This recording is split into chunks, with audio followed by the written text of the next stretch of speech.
The whole effort of Krishna is to make Arjun see that he is to become identified with the whole. Arjun's consciousness has become identified with his anxieties, his worries. He has forgotten that he is part of a vast, infinite life. He's forgotten that the entire space of being is available to him. He is existing in a tunnel. He is existing in the tunnel of worries, in the tunnel of thoughts. And in that tunnel, you cannot expect a positive outcome. The consciousness of the warrior has to be one where he is identified with the ocean, where he realizes that he is a small part in this immense play. And in that spirit, he gathers courage. He gathers contentment within himself. He is able to go into any challenge. He does not remain miserable. Why do we remain miserable? We remain miserable because we identify with the small. We don't identify with the vast. And Krishna is making Arjun identify with the vastness of being.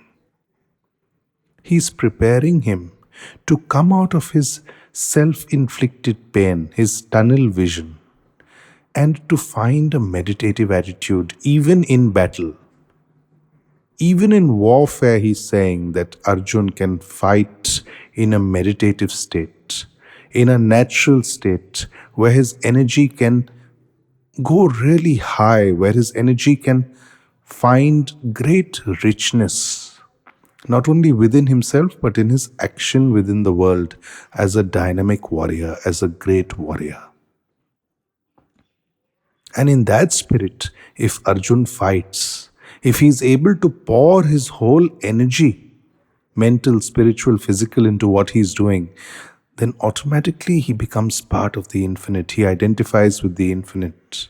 Automatically he goes beyond the boundaries of his small mental confines. He does not shrink, he expands. And in that expansion is joy. That is the spirit of the warrior. That is the spirit of being able to be a great person not only on the battlefield, but to discover that inner treasure within yourself. And that inner treasure within yourself is of the nature of the infinite. That is the whole teaching of the Upanishads. The Upanishadic Mahavakyas are what? They are reminders that you are part of a great vastness. They are reminders that you are not less than the infinite. Yes, you are a drop in the ocean, but you are part of it. So gather courage, gather a great ability to flow on with courage in whatever you do. Through that very feeling, you become free from your small anxieties, your worries. You become capable of doing something immensely valuable because you achieve a spiritual breakthrough. And what is a spiritual breakthrough? It is something which makes you feel peaceful inside. And identifying with the infinite, you start feeling peaceful inside because you feel like the energy of the greater is passing through you. You feel like you don't have to function only with your own limited energy. You feel for the first time that you're able to function with the energy of vastness.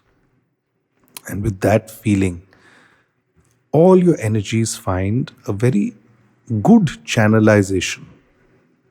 They are channeled. They relax you. You feel an overflow of strength within you. You feel a pulsation that great things can happen through you.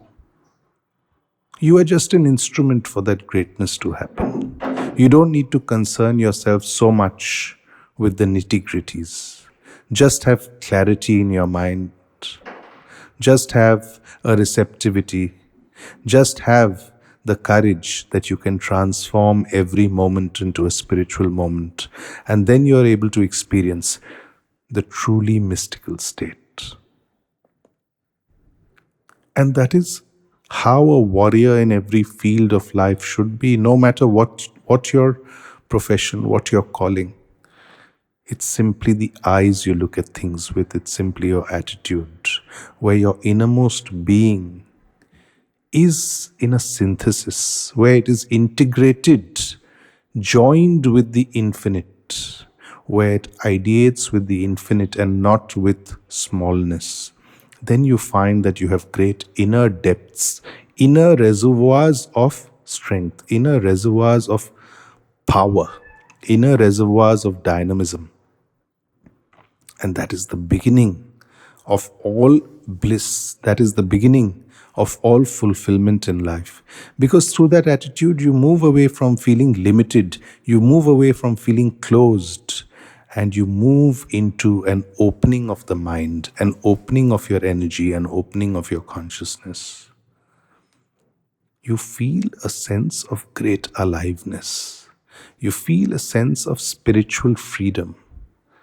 You see, freedom, mukti, moksha, nirvana, these are words which are used constantly in Hinduism and in Eastern religions in general.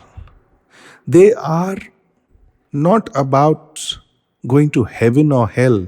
The ultimate state, the ultimate sacred state, the pure state is finding freedom.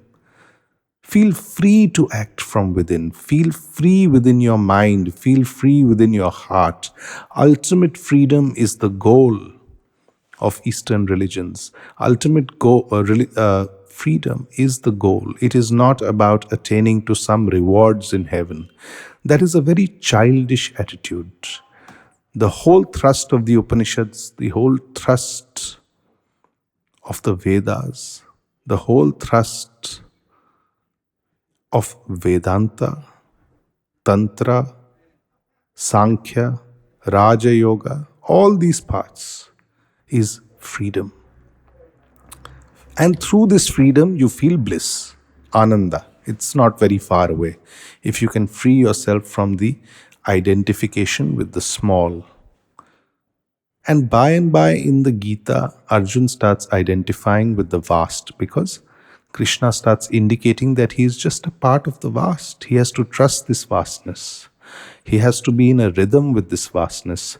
He has to be in a situation where he is not afraid of moving ahead within the moment, where he is not at all afraid to attain to the peace and the power of this greatness that envelopes us, of which we are only children.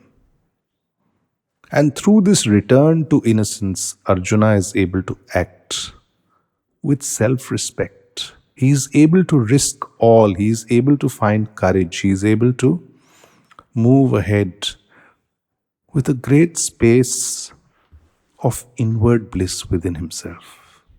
Something intuitive awakens in him, something more than his logic is telling him. His logic is telling him that it's futile to fight. His logic is telling him that it's futile to kill one's relatives and friends. But the whole energy field of the vast has a different plan.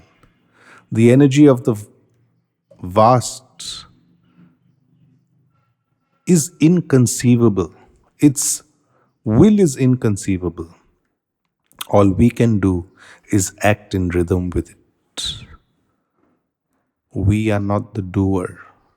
And the true warrior is never a doer. That is the whole path of Zen. That is the whole path of the samurai, the Bushido code, the warriors of Japan.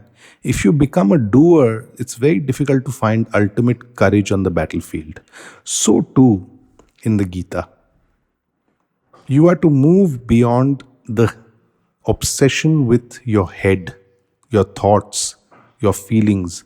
Move into a situation where you understand that you are part of this great cosmic flow.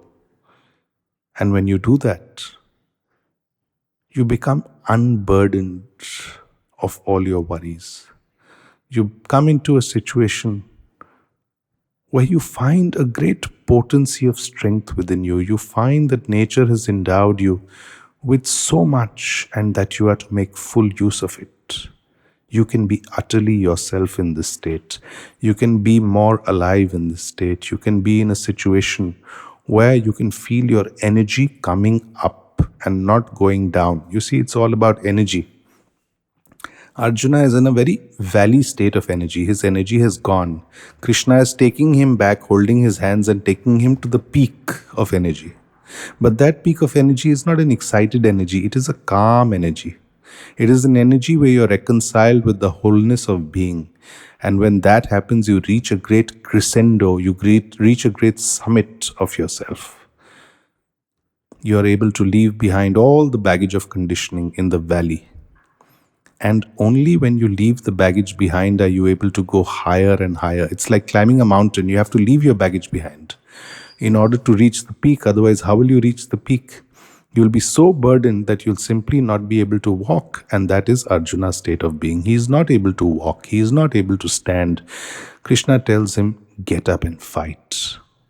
And only then does Arjun stand up to his full height, realizes himself as part of this great cosmic flow, gathers courage, and fights like the true warrior he is.